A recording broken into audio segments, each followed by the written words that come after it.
मैं अपने इलाके में गोली मार देता उस साले को। आप यहाँ लेटे हुए हैं और इनके ना एक्सीडेंट से चोट लगी थी। और देखो ऐसा ना जिंदगी का ना कभी किसी का कुछ पता नहीं है भाई साहब। मैं 13 साल तक जंगलों में पड़ा रहा, मेरी मैडम मेरा इंतजार करती थी। ये कुत्ते नंगे लफंग 24 घंटे नहीं रह पाऊंगा।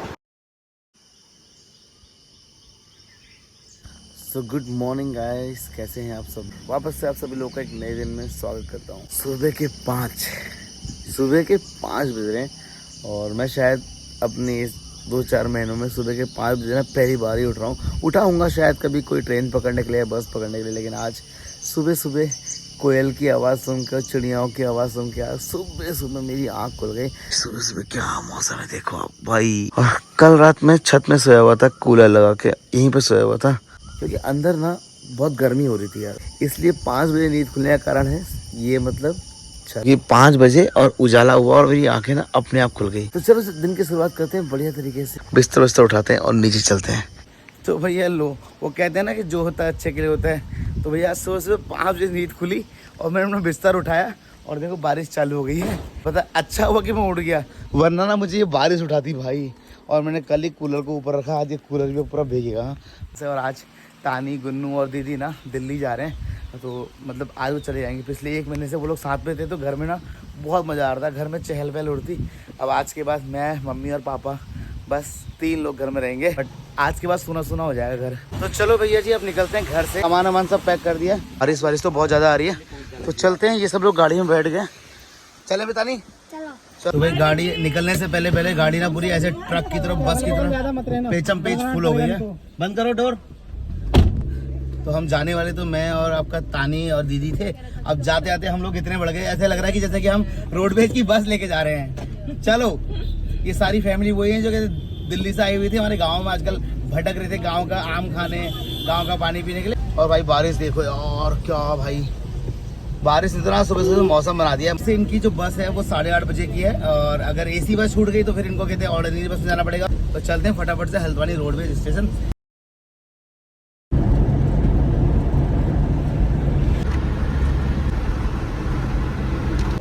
तो भाई गधा जैसे दौड़ता ना, गधा, बिल्कुल वैसे ही स्पीड में दौड़ के आया हूँ। और सारा सामान और कट्टा वट्टा ना हाथ में लेके आया। फाइनली 8:28 पे ना हम यहाँ पहुँच गए। चलो अब ये सामान भी गाड़ी में पैक कर देते हैं। पता है एक वजह थी जिसकी वजह से हम लेट हो गए 10 मिनट, वरना ना हम लेट नहीं होते।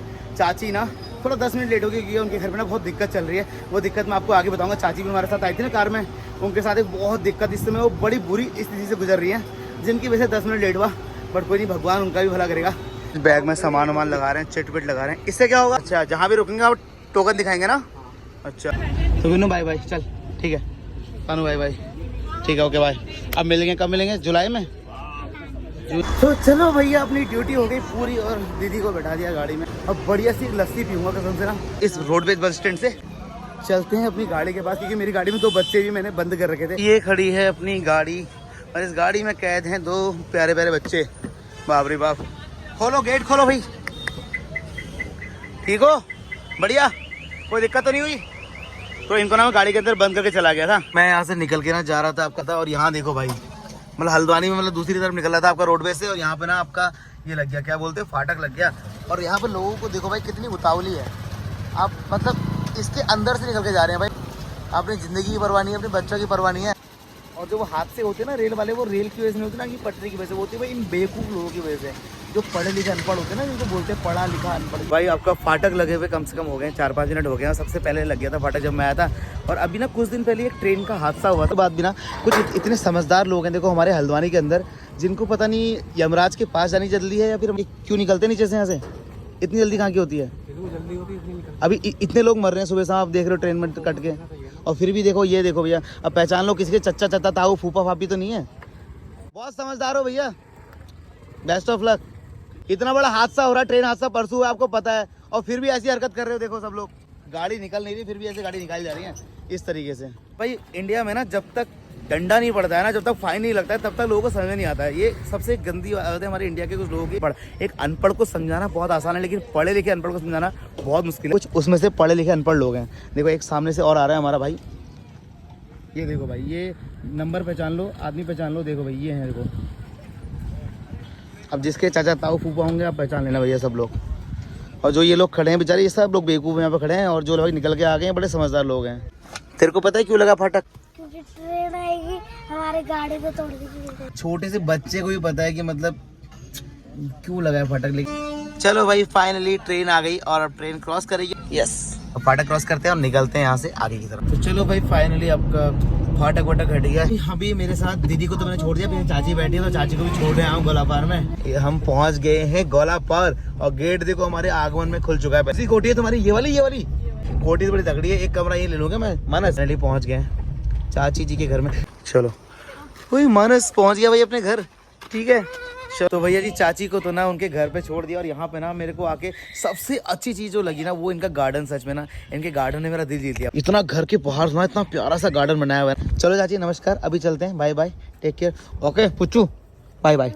Bye bye bye. तो भैया जी मैं आपका ना गोलापार की तरफ से निकल रहा था, हल्द्वानी की तरफ जा रहा था, और रास्ते में ना मैंने एक बहुत सुंदर सा दृश्य देखा। यहाँ पे ना हमारी आपका उत्तराखंड जो जंगल पुलिस है ना, जो जंगल पुलिस बोलते हैं फॉरेस्ट, तो यहाँ पे सफाई अभियान चल रहा है। गवर्नमेंट सर्वेंट जितने भी हैं सारे लोग मतलब जंगल रोड के किनारे ना सफाई कर रहे हैं, और मुझे बहुत अच्छा लगा ऐसा। मुझे लगा शायद कहते हैं पुलिस वाले यहाँ सफाई कर रहे हैं। मैंने कहा ऐसा मैंने पहली बार देखा कि पर्यावरण प्रदूषण न हो। सफाई अभियान करने के पीछे वजह क्या है? आज पर्यावरण प्रदूषण हो रहा है, पॉल्यूशन का प्रयोग जो है वो ज़्यादा हो रहा है। अच्छा जो है पन्नी के बजाय आप जूट बैग का इस्तेमाल करें। तो ये मतलब लगभग पूरे हल्द्वानी में हर जगह हो रहा होगा ना? ये ऑल इंडिया लेवल पे पूरा इस पे है। अच्छा मैंने स्टार देखे ना, मैंने कहा शायद सारे आज दरोगा जी लोग कहते हैं आज सफाई कर। इस समय ना मतलब पूरे उत्तराखंड के अंदर वो पुलिस हो या आर्मी हो या फॉरेस्ट हो या कोई भी हो ना, इस टाइम पे सफाई अभियान में लगे पड़े हैं। तो आपको भी और हमको भी ना बहुत कुछ सीखने की जरूरत है। अगर हम सफाई नहीं करते तो कम से कम गंदा तो ना करें, इतना हम ध्यान रखें। मैंने ना पुलिस कर्मचारियों को पहली बार देखा है इस तरीके से काम करते हुए, बट क्या ही मतलब दिल खुश हो गया देखकर यार, सच बता। तो चलो भैया अब निकलते हैं।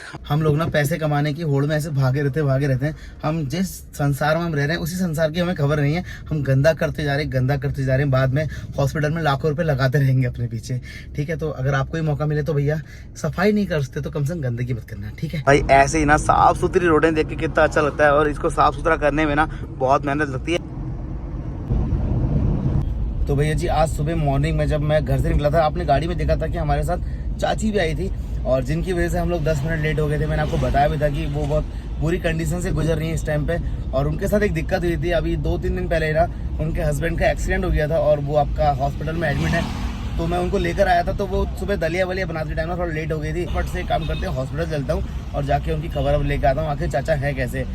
खून के थक्के बन गए, सर में चोट लगी थी।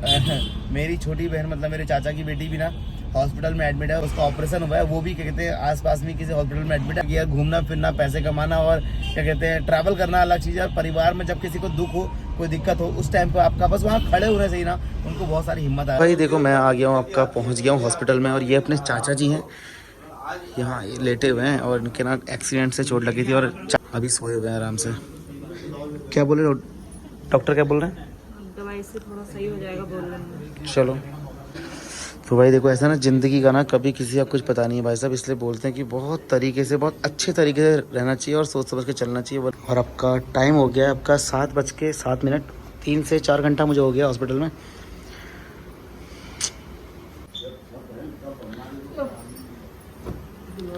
तो भैया जी मैं आपका हॉस्पिटल से नीचे तो आ गया ना, मेरे को अभी पता चला कि चाची ने ना दिन से कुछ खाया नहीं था जी। हल्का सा फास्ट फूड मैंने पैक करा के चाची के लिए लेके जा रहा हूँ, क्योंकि आपको पता है ना हॉस्पिटल में ना दवाइयों की बदबू से ना आदमी वैसे ही पागल सा हो जाता है।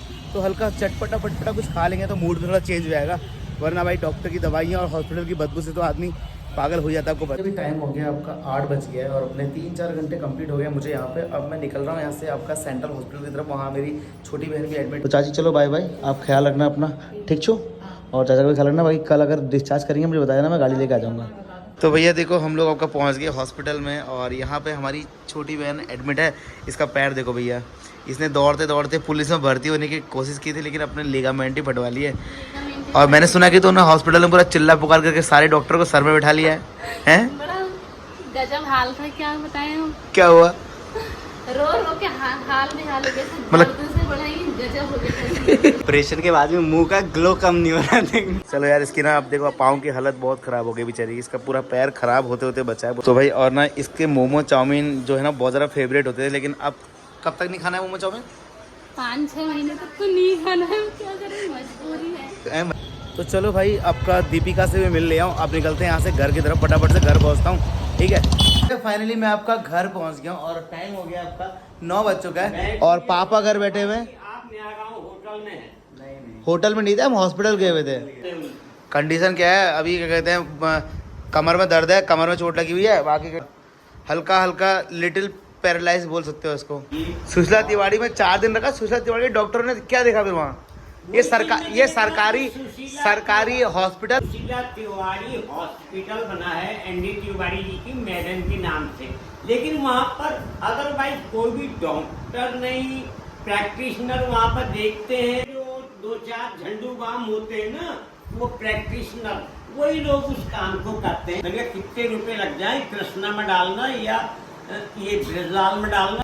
8 साल पहले मेरा एक्सीडेंट हुआ था मेरे किसी सीनियर स्टाफ के साथ। मैं तो सुरक्षित बच गया, लेकिन मेरा जो स्टाफ वाला था बिल्कुल लाचार हो गया। मेरे से लोगों ने कहा, मेरे सारा स्टाफ आ गया नहीं, लोगों ने ये अपील करी, लोगों ने ये कहा कि सुशीला तिवारी सरकारी अस्पताल है, इसमें फ्री में इलाज होता है। हाँ, मैंने कहा कृष्णा में डालिए, कृष्णा में इस बंदे को कृष्णा में डालो, इसकी जो पेमेंट लगेगी मेरा डिपार्टमेंट देगा, मैं दूंगा। तो भाई चलो घर पहुंच गए। अब क्या कहते हैं, खाना वाना खाते हैं। पापा ने बता दिया कि यार, क्योंकि चाचा को ना पहले 4 दिन तक आपका सुशीला तिवारी में एडमिट किया था और वहाँ के डॉक्टरों ने क्या देखा क्या नहीं देखा, कुछ नहीं देखा उन्होंने। 4 दिन तक जिस इंसान के सर में कहते हैं खून के थक्के बन गए हैं, बॉडी हल्की हल्की पैरालाइज हो गई एक साइड से और कमर में पूरा दर्द है, उस इंसान को कोई दवाई नहीं, कुछ नहीं, खाली हल्का फुल्का 4 दवाई खिलाई, दर्द की दवाई खिलाई और 4 दिन बाद वहाँ से डिस्चार्ज कर दिया कि जाओ घर ले जाओ। उसके बाद फिर घर लाने के बाद यहाँ से हम लोग ले गए आपका साई हॉस्पिटल, जहाँ पर अभी एडमिट कर रखा है। तो चलो भैया, खाना खाने का टाइम हो गया, 9:30 बज गया। अब सब लोग मिलकर बैठ के खाना खाते हैं फटाफट से। आज घर में मैं हूँ, मम्मी है और पापा है और हिमांशु है। बाकी सारे लोग ना घर से चले गए। दीदी चले गई है, गुन्नू चले गया, तानी चले गई, भाई चले गए, भाभी चले गई, सारे लोग घर से चले गए। अब हम घर में 3 लोग हैं बस। अब घर सूना सूना सा हो गया एकदम से। तक गुन्नू था, हल्ला करता था, चिल्ला पुकारी करता रहता था, अब सुनसान हो गई लोग। 2 कमरे हैं दिल्ली के अंदर में, कैद हो गए होंगे, जाली पे बैठा हुआ वहाँ पर है क्या दिल्ली के। मेरे को अगर अभी दिल्ली ले जाओ, मेरे को 24 घंटे रहना भारी पड़ जाएगा। मेरे को तो दिल्ली तो चलो कुछ भी नहीं है, दिल्ली, मुंबई, कोलकाता, चेन्नई या अमेरिका, इंग्लैंड, कनाडा ले जाओ, मैं 24 घंटे वहाँ पर नहीं रह पाऊंगा। मैं गांव की जिंदगी को बिलोंग करूंगा, विदेश की जिंदगी मेरे लिए नकारात्मक। ठीक है, मेरे को गांव की जिंदगी प्यारी है, खुली हवा, खुले बगीचे, खुला पानी। मेरे को इंग्लैंड, कनाडा कहीं भी रख दो, मैं 24 घंटे नहीं रह पाऊंगा, मेरे को वहाँ पर बू आई। चलो, आपका मम्मी ने खाना वाना बना दिया है और आज खाने में क्या बनाया मम्मी ने? लौकी की सब्जी। लौकी की सब्जी और फटाफट से काम करते हैं, खाना वाना खा लेते हैं, ठीक है। ये और हिमांशु के पेट में दर्द हो रहा है, हिमांशु खाना नहीं खा रहा। क्या खाया पापा इसने? जो होता है कौन सा भोजन? मेरी भाषा तो डटी भोजन होता है। आप जो ये पसंद करते हो ना, मोमो, चाउमीन, खाउमीन, लाना फलाना, इसका सेवन कम करा कर। तो जरूरत से ज्यादा अगर मोटापा होगा किसी भी इंसान को, किसी भी शख्स को, किसी भी व्यक्ति को, तो वो जिंदगी भर परेशान रहेगा। और मैंने अपनी जिंदगी अपनी मैडम के लिए जिंदगी हासिल की है। मैंने ऐसी जगहों पर नौकरी की है जहाँ शेर, हाथी, भेड़िए, कुत्ते, नंगे, लफंगे और तस्कर और उग्रवादी और वो लोग आते थे। सन 91, 92, 93 वर्ष तक मैं 13 साल तक जंगलों में पड़ा रहा। मेरी मैडम मेरा इंतजार करती थी। ऐसा होता था क्या? है मैं तो करती थी इंतजार। मैं चाहता, इसको फिक्र हो गई। पापा मार खा के आते थे? मार खा के? अरे वो बाइक से एक्सीडेंट हुआ होगा, पापा ने कभी मार नहीं खाई, मारा होगा, दुनिया को मारा। मैंने बरनी बाजार में बड़े बड़े, यार मैं अपने इलाके में गोली मार देता उस साले को। अपने इलाके में तो कुत्ता भी शेर होता है। तो कुत्ता शेर नहीं होता है। भाई जी, खाना वाना खा लिया है और आपका पापा भी सो गए, मम्मी भी सो गई है। तो आज के ब्लॉग को यहीं पर खत्म करते हैं। कल मिलते हैं फिर आपसे एक नए ब्लॉग में और बहुत जल्दी मैं कुछ नई ट्रिप पे निकलने वाला हूँ। फिलहाल आजकल लाइफस्टाइल ब्लॉग चल रहे हैं, फैमिली ब्लॉग चल रहे हैं, फैमिली में जो चल रहा है वो आपको दिखाया जाए। आई होप कि आपको पसंद आ रहा होगा और पहली बार आए तो चैनल को सब्सक्राइब कर लेना। Bye bye.